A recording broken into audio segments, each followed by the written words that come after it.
Dear friends, welcome to Education Haven. Friends, आज है 12 फरवरी। 12 फरवरी से जितने भी महत्वपूर्ण करंट अफेयर्स निकलते हैं वो मैं आपको आज के इस इम्पोर्टेंट सेशन में बताऊंगा।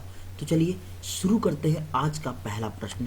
और पहला प्रश्न है, हाल ही में किसे नेल्सन मंडेला पुरस्कार 2024 दिया गया? तो नीम हंस को दिया गया। NIMHANS, नीम हंस यानी कि national institute of mental health and neuro sciences, राष्ट्रीय मानसिक स्वास्थ्य और तंत्रिका विज्ञान संस्थान नीम हंस को स्वास्थ्य संवर्धन के लिए विश्व स्वास्थ्य संगठन ने 2024 नेल्सन मंडेला पुरस्कार से सम्मानित किया है। तो अब यहाँ नेल्सन मंडेला है, देखिए तस्वीर में, ये है आपको नेल्सन मंडेला, जो कि दक्षिण अफ्रीका के पहले अश्वेत राष्ट्रपति थे, जो कि 1994 1994 टू 1999 वे राष्ट्रपति थे वहाँ के। जिस प्रकार हम भारत में गांधी जी को बापू कहते हैं, उसी प्रकार नेल्सन मंडेला को वहाँ दक्षिण अफ्रीका में मदीबा कहा जाता है। क्या कहा जाता है? मदीबा। 1993 में इन्हें शांति का नोबेल पुरस्कार भी मिला। और नेल्सन मंडेला दिवस मनाया जाता है 18 जुलाई को। क्या? 18 जुलाई को जो है मनाया जाता है। इतने प्रश्न आप इससे याद रखेंगे। नेक्स्ट प्रश्न है, किस राज्य ने ग्रीन हाइड्रोजन पहल का लक्ष्य 1 मिलियन टन क्षमता और 1.2 लाख नौकरियां रखा है? तो वह राज्य आपका उत्तर प्रदेश। कौन सा? उत्तर प्रदेश। तो उत्तर प्रदेश के महत्वपूर्ण प्रश्न को जानिए। अयोध्या के बेसन के लड्डू को जीआई टैग मिला है। अयोध्या में ही विश्व की सबसे लंबी सोलर साइट की स्थापना हुई। भारत का पहला एआई शहर लखनऊ। पहला वित्त पोषित गाय अभयारण्य मुजफ्फरनगर। पहला फ्लोटिंग रेस्टोरेंट का उद्घाटन प्रयागराज में। 57 साइबर अपराध पुलिस स्टेशन कहाँ खुलेगा? उत्तर प्रदेश में। स्वच्छता को बढ़ावा देने के लिए हरित हाइड्रोजन नीति लागू। कहाँ? उत्तर प्रदेश। 25,000 घरों में सौर छतें कहाँ स्थापित होगी? वाराणसी में। आपदाओं के पूर्व चेतावनी के लिए राहत वाणी केंद्र कहाँ खुला? उत्तर प्रदेश में। और पहला पूर्ण गर्ल्स सैनिक स्कूल का उद्घाटन मथुरा में हुआ। इसके अलावा कुछ और प्रश्न वर्तमान का याद रखेंगे। आदि योगी शिव की 242 फीट ऊंची प्रतिमा, कितना? 242 फीट की ऊंची प्रतिमा नोएडा में स्थापित की जाएगी। अपशिष्ट जल उपचार के लिए नोएडा को जल योद्धा के रूप में मान्यता मिली है। तो इतने महत्वपूर्ण प्रश्न आपके उत्तर प्रदेश से आते हैं, आप ध्यान रखेंगे। नेक्स्ट प्रश्न है, किस राज्य के मुख्यमंत्री ने स्टार्टअप्स की सहायता के लिए स्मार्ट कार्ड का अनावरण किया है? तो वह आपका तमिलनाडु है। कौन है? तमिलनाडु। तमिलनाडु सरकार ने उद्यमिता को बढ़ावा देने के लिए यह स्मार्ट कार्ड लॉन्च किया है। और इसके लिए इन्होंने 2 पहल शुरू किया है। और ये 2 पहल कौन है? एक है आपका स्मार्ट कार्ड योजना और दूसरा है स्टार्टअप चैलेंज वेबसाइट, जो कि नवाचार को बढ़ावा देगा, स्टार्टअप्स को बढ़ावा देगा। तो तमिलनाडु से इंपॉर्टेंट प्रश्न याद रखिए आप। टाटा पावर ने तमिलनाडु में 70,000 करोड़ रुपए के निवेश की घोषणा की है। तमिलनाडु का ही सलेम सागो को जीआई टैग मिला है। तमिलनाडु के मुख्यमंत्री ने स्कूलों के लिए विस्तारित नाश्ता योजना कौन सरकार जारी किया है? तमिलनाडु सरकार ने जारी किया है। हुंडई और आईआईटी मद्रास तमिलनाडु में हाइड्रोजन इनोवेशन वैली स्थापित करेंगे। और स्ट्रीट चाइल्ड क्रिकेट विश्व कप चेन्नई में आयोजित किया जाएगा। नेक्स्ट प्रश्न है आपका, भारत का सबसे बड़ा बैटरी एनर्जी स्टोरेज सिस्टम आधारित सौर ऊर्जा संयंत्र कहाँ स्थापित किया गया?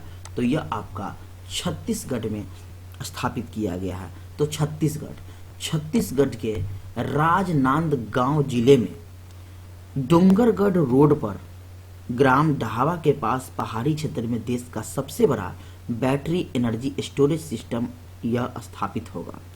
इस संयंत्र के साथ स्थापित बैटरी के माध्यम से रात्रि में भी बिजली की सुविधा रहेगी, जिसमें प्रतिदिन 5 लाख यूनिट से अधिक बिजली का उत्पादन किया जाएगा। कितना लाख?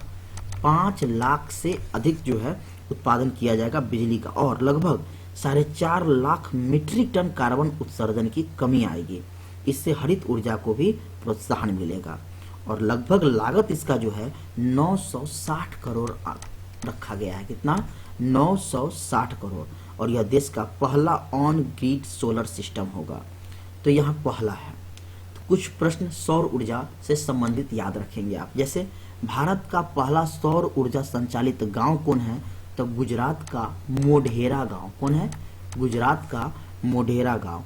दिल्ली एयरपोर्ट पूरी तरह से हाइड्रो और सौर ऊर्जा से चलने वाला भारत का पहला एयरपोर्ट बन गया है।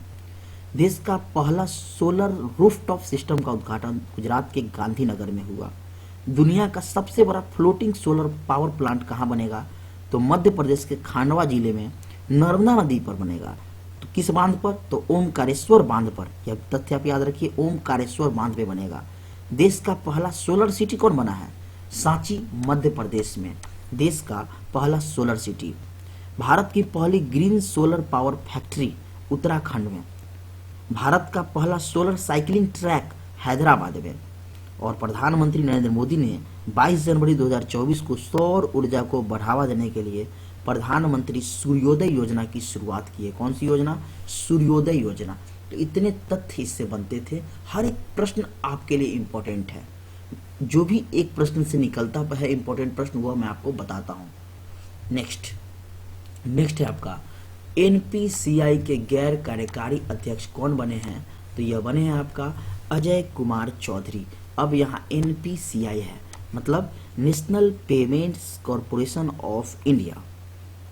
यह जो है आपके अजय कुमार चौधरी, यह विश्व मोहन महापात्रा का स्थान इन्होंने लिया है। और एनपीसीआई का कार्य क्या है? खुदरा भुगतान और निपटान प्रणाली को संभालना। एनपीसीआई की स्थापना कब हुई? तो 2008 में हुई। और इसका हेडक्वार्टर कहाँ है? मुंबई, यानी कि महाराष्ट्र में है। इससे इंपॉर्टेंट फैक्ट्स, यहाँ नियुक्तियां हैं। कुछ वर्तमान नियुक्ति आप याद रखिए। जैसे फिट इंडिया मूवमेंट के ब्रांड एम्बेसडर नरेंद्र कुमार यादव बने हैं। एलआईसी म्यूचुअल फंड ने रवि कुमार झा को एमडी एंड सीईओ नियुक्त किया है। टाटा डिजिटल ने नवीन तहलियानी को एमडी और सीईओ नियुक्त किया है। पेप्सिको इंडिया के सीईओ जागृत कोटेचा बने हैं। यूपीएससी के नए सदस्य सील वर्धन सिंह बने हैं। भूटान के प्रधानमंत्री शेरिंग टोबगे बने हैं। महाराष्ट्र के डीजीपी, बहुत इंपॉर्टेंट, रश्मि शुक्ला को बनाया गया है। यूरोपीय निवेश बैंक के अध्यक्ष नादिया कैल्विनो को बनाया गया है। विदेश मंत्रालय के नए प्रवक्ता रणधीर जायसवाल को बनाया गया है। गुवाहाटी उच्च न्यायालय के मुख्य न्यायाधीश विजय बिश्नोई ने शपथ ली है। राजस्थान के नए एडवोकेट जनरल के रूप में राजेंद्र प्रसाद को नियुक्त किया गया है। इतने प्रश्न आप इससे याद रखेंगे। नेक्स्ट प्रश्न, किस देश में दक्षिण एशिया की पहली प्रोफेशनल वुमेन हैंडबॉल लीग यानी कि WHL वुमेन हैंडबॉल लीग का अनावरण किया गया है? तो यह भारत में। कहाँ? भारत में। और यह लॉन्च करने का लक्ष्य जो है कब तक रखा गया है? 2025 तक। इसमें कुल 6 टीमें हिस्सा लेगी। यह लीग देश भर में महिला हैंडबॉल को बढ़ावा देने और विकसित करने के लिए एक महत्वपूर्ण कदम है। और इसके प्रमोटर कौन होंगे? पावना स्पोर्ट्स वेंचर। याद रखेंगे, पावना स्पोर्ट्स वेंचर जो है इस लीग के प्रमोटर होंगे। अब यहाँ खेल आया है, तो कुछ खेलों की संख्या याद रखिए। खेल में खिलाड़ियों की संख्या, जैसे क्रिकेट में 11 होते हैं और 11 फुटबॉल में भी होते हैं, हॉकी में भी होते हैं। बास्केटबॉल में कुल 5 खिलाड़ी होते हैं। बेसबॉल में 9 खिलाड़ी होते हैं। रग्बी में 15 खिलाड़ी होते हैं। पोलो में 4 खिलाड़ी होते हैं। कबड्डी में 7 खिलाड़ी होते हैं। खो खो में 9 खिलाड़ी होते हैं। सेपक टकराव इसमें 3 खिलाड़ी। स्नूकर में 1, बॉक्सिंग में 2, जिम्नास्टिक में 8, फुटसल में 5, वाटर पोलो में 7 खिलाड़ी, वॉलीबॉल में 6 खिलाड़ी होते हैं। नेक्स्ट प्रश्न, हाल ही में मीर मोहम्मद नाजकी का निधन हो गया। ये कौन थे? पत्रकार और कवि थे। क्या थे? पत्रकार और कवि। ये देखिए, ये हैं आपके मीर मोहम्मद नाजकी। तो निधन, तो कुछ महत्वपूर्ण निधन जो कि पिछले कुछ महीनों में हुए हैं। शास्त्रीय गायिका डॉक्टर प्रभा अत्रे का, फिल्म निर्माता Vinu, Hollywood actor Christian Oliver, संगीत सम्राट उस्ताद रशीद खान, बहुत इंपॉर्टेंट है आपका, रशीद खान का हाल ही में निधन हो गया, जो कि क्या थे, संगीत सम्राट। जर्मनी के दिग्गज फुटबॉलर फ्रांज बेकनबाउर, तमिलनाडु सुपरस्टार और राजनेता विजयकांत, भारतीय अमेरिकी शिक्षाविद वेद प्रकाश नंदा, विजयकांत नेता और अभिनेता। नेक्स्ट प्रश्न है आपका, हाल ही में आयोजित आदि महोत्सव का उद्घाटन किसने किया है? तो द्रौपदी मुर्मू ने किया है। द्रौपदी मुर्मू ने 10 फरवरी को राष्ट्रीय जनजातीय महोत्सव यानी कि आदि महोत्सव का उद्घाटन किया। कहाँ किया, यही इंपॉर्टेंट है आपका। तो यह नई दिल्ली में किया। कहाँ किया? नई दिल्ली में मेजर ध्यानचंद नेशनल स्टेडियम में किया। आयोजन किसने किया? जनजातीय मामलों के मंत्रालय के तत्वाधान में ट्राइफेड इस कार्यक्रम का आयोजन कर रहा है। आयोजन कौन कर रहा है? ट्राइफेड। आदिवासी कला, हस्तशिल्प, प्राकृतिक उपज और स्वादिष्ट आदिवासी व्यंजनों को विविध प्रदर्शन इसमें पेश किया जाएगा। अब यहाँ आपका महोत्सव है, इंपॉर्टेंट महोत्सव याद रखिए। बंगस वैली महोत्सव जम्मू कश्मीर में, नवरोज नववर्ष का संबंध पारसी समुदाय से, मक्खन महोत्सव अंडूरी उत्तराखंड में, नुआखाई त्योहार ओडिशा में, बोनालू उत्सव तेलंगाना, सचिन चराई महोत्सव अरुणाचल प्रदेश, कैर पूजा महोत्सव त्रिपुरा, बिहू फेस्टिवल असम में, भारत का पहला प्रकाश स्तंभ उत्सव गोवा, बहुत इंपॉर्टेंट है, इसको लूसाफोन कहते हैं, एंथुरियम महोत्सव मिजोरम, नाडा हब्बा यानी कि दशहरा मेला कर्नाटक में, बन्नी उत्सव आपका आंध्र प्रदेश में। नेक्स्ट प्रश्न है आपका, तेलंगाना सरकार ने राज्यगान बदलने का फैसला किया है। नया गान कौन सा है? वो जय जय हो तेलंगाना। कौन है? जय जय हो तेलंगाना। और ये राष्ट्रगान बदलने की बात है। अब आंध्र श्री के जय जय हो तेलंगाना को राज्यगान बनाया गया है। राज्य की प्रतीकात्मक देवी तेलंगाना तल्ली को भी एक नए रूप में फिर से तैयार किया जाएगा। तेलंगाना राज्य सरकार ने राज्य का संक्षिप्त नाम टीएस बदलने का फैसला लिया है। क्या है राज्य का संक्षिप्त नाम? टीएस। कैबिनेट के फैसले के बाद केंद्र सरकार के राज्यपत्र में टीएस की जगह टीजी होगा। क्या होगा? टीजी। अब यहाँ आपका तेलंगाना आया है, तो तेलंगाना से इंपॉर्टेंट प्रश्न आप याद रखिए। इसका गठन जो है, स्थापना 2 जून 2014 को हुआ था। कब हुआ था? 2 जून 2014 को। राजधानी हैदराबाद। राज्यपाल तमिलिसाई सौंदरराजन, मुख्यमंत्री ए रेवंत रेड्डी। विधानसभा में कुल सीट 40, विधान परिषद की सीट 40, विधानसभा सीट 119, राज्यसभा की सीट 7 और लोकसभा की सीट 17 और राज्यसभा की सीट 7। तो इतने प्रश्न आपके इससे निकलते हैं। नेक्स्ट है आपका राष्ट्रीय उत्पादकता दिवस। राष्ट्रीय उत्पादकता दिवस कब मनाया जाता है? तो 12 फरवरी को मनाया जाता है। कब मनाया जाता है? 12 फरवरी को। तो यहाँ दिवस आया है। फरवरी का महत्वपूर्ण आप दिवस याद रखिए। 1 फरवरी को भारतीय तटरक्षक दिवस मनाया जाता है। 2 फरवरी को विश्व आर्द्रभूमि दिवस।